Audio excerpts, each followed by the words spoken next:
John Wycliffe was in the court of England during that time, and John Wycliffe wound up writing things against the Roman Catholic papacy. And as time went by, John Wycliffe, of course, his books were banned by the papacy. John Wycliffe was excommunicated by the papacy. And as time went by, John Wycliffe winds up dying, actually, after preaching a message. The Roman Catholic Church had put a death sentence on him, but he didn't die there. And then they wind up digging up his bones later on in the 1400s and burning them at the stake after that. Then another guy comes along, I believe in 1386 is whenever John Huss is born. And John Huss gets a hold of John Wycliffe's books and begins to also study the Word of God and begins to preach against the Roman Catholic papacy. And John Huss was invited to a council in 1415, and he's excommunicated in 1410. He's invited to a council in 1415, guaranteed safety, and then he's wound up tried and burnt at the stake in 1415. And I put an article up on our Facebook page last week. How many of you read that article? Anybody? All right, one. Anybody else? Nobody else read the article? You really ought to read that article. It's really interesting. It tells about the story of John Huss and the entire process that was gone through eyewitness accounts. It's really, really interesting. Puts it kind of in a story-type format. So 1415, he's burned at the stake. Now, there's another guy we're going to talk about today, but this is kind of the lineage of the way things went there as far as how things went. I've got to point to this chart here, but notice the papal bull up there. You got the feeling of isolation in England. You got John Wycliffe in England. You got the Lollards that come from the teachings of John Wycliffe. Then you got John Huss. He influences the Bohemian, he's in Bohemia, Austria, the Czech Republic, Germany. That's where the area of Bohemia is. But I want you to take a look and start seeing some of the places where this is beginning to spread. It goes from England, who felt isolated initially, and now it's already spread to the European continent. Okay?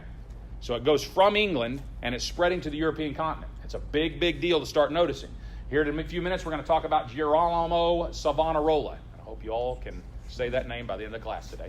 Girolamo Savonarola. But John Huss, whenever he writes a bunch of the things that he wrote, he writes and he influences this group called the Hussites. And of course, the Hussites are the people who are following John Huss. And the Bohemian Brethren. He has a large effect on those two groups. He also has an effect on the Waldensians. And they're in France and in other areas. And then he also has an effect on Savonarola.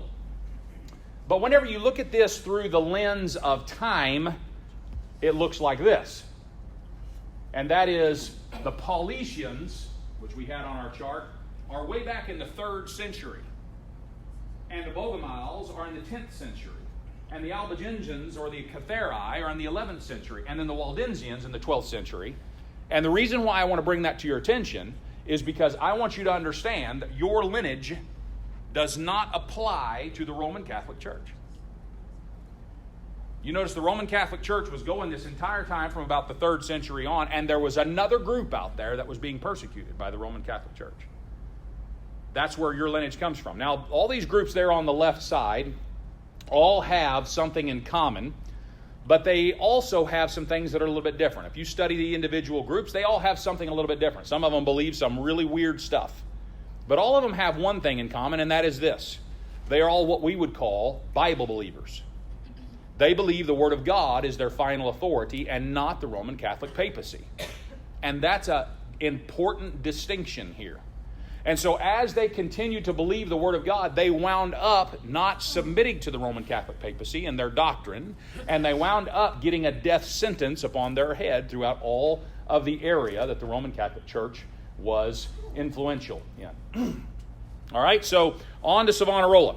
Girolamo Savonarola, he trains as a Dominican friar in the Catholic Church and is in northern Italy. So it's spreading from from England to the main continent, and then it's in France a little bit through the Waldensians. And whenever John Huss begins to preach, he begins to actually help the Waldensians. He emboldens them, and then he winds up influencing through different writings of the Bogomiles and the Bohemian Brethren. Savonarola gets some of their writings. He begins to study the Word of God and becomes one of the most ardent anti-papists that existed in Italy.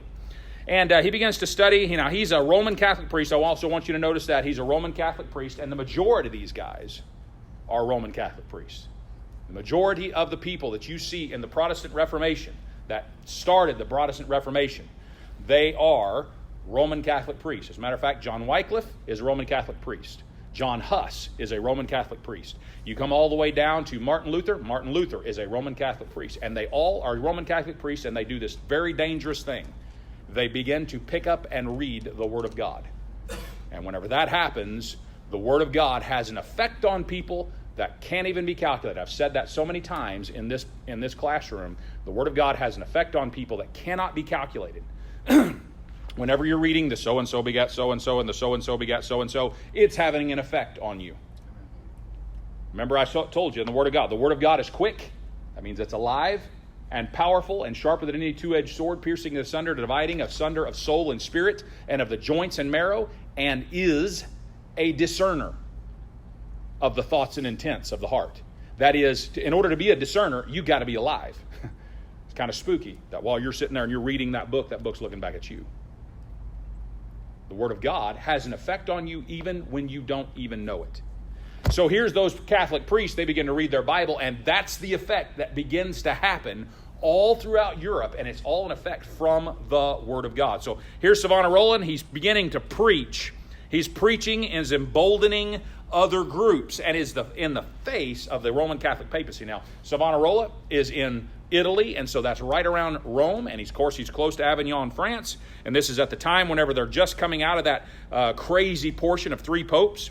It's influencing thousands of people, and Pope Alexander VI tries to silence Savonarola by giving him the opportunity to become a bishop in the Vatican. He offers him a bishopric there at the Vatican, and Savonarola writes back and says this: I would rather have a hat of blood.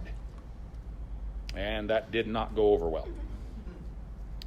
So Savonarola is condemned to die and condemned to be burned at the stake. And the thing that actually, the straw that broke the camel's back, was that he was condemned because he stated, without God's presence, the Pope was merely a broken tool.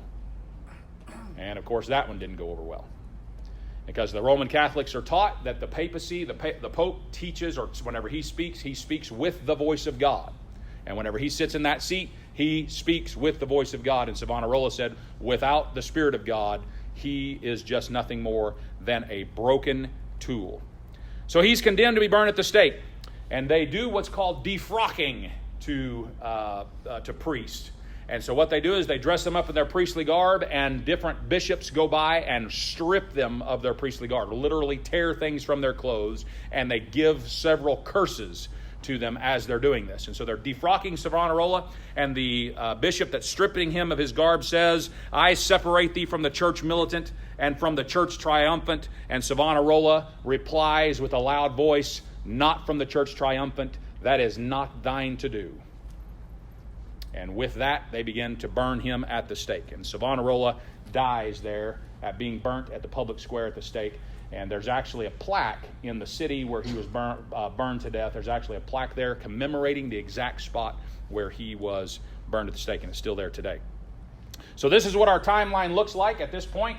We've got John Wycliffe over there, who's called the Morning Star of the Reformation. Then you've got John Huss there, burned at the stake in 1415. Then you got Girolamo Savonarola there, 1452 to 1498. Anything else happen during this time that might be key? 1492, Columbus sails the ocean blue. So when Columbus sails, I want you to know, remember, this is American history we're about to get into eventually. When Columbus sails, Europe is in turmoil. Now, we tend to think of the Europeans as people living in a small thatched house with a roof, and it's cute, and they got little cows outside and stuff, and they go out there, and stuff. That's not the way it is at all at this point in time. At this point in time, Europe is in absolute turmoil. Incidentally, in 1492, another event happens, and that is by papal decree, all Jews are kicked out of Europe. And they are put on ships, bound to nowhere, and they're kicked out. Columbus has a problem securing ships because the Jews are being taken out of Europe. And this is one of the reasons why this decree comes forth. This is one of the reasons why Columbus did not get the ship type that he wanted. The Nina and the Pinta were a type of ship called a caravel, which is a ship made for sailing. The Santa Maria is not a ship of the type of caravel. And the caravel ship was the type he wanted, but the caravel ships were all taken, loaded up, and packed to the gills with Jews. They were not allowed to take any of their possessions. They were commanded to leave all their possessions behind, and they were packed into these ships and taken somewhere else. Okay? And the caravel ships were all taken, and Christopher Columbus could not get the Santa Maria. He actually wanted a different type of ship other than the Santa Maria. And they were thrown out because of the Catholic Inquisition at the time. Okay, now the Catholic Inquisition had been going since about the 13th century. In the mid-1250, I believe, is when it started, and it did not stop. It did not stop until 1820 in Spain. That's relatively recent. In Spain, 1820 is when it ran. Just to give you kind of an idea of what the Inquisition was like in Ireland. On October the 23rd, 1641, 150,000 Protestants were killed in one day. This was started by a man by the name of Dominic. That's the reason why they call the priest the Dominic priest, or the lineage of Dominic. So you'll hear he is a Dominican priest. And the Dominican priest, or Dominic, is probably responsible for 3 times the amount of deaths as Adolf Hitler in the Inquisition. Probably 3 times the amount of deaths as Adolf Hitler whenever they started the Inquisition all the way till 1820. So the priest, the Dominican priest, were responsible directly for the Inquisition, which has happened throughout all of Europe. Okay, we're going to stop there as far as that goes, and we'll go back to Matthew chapter 5.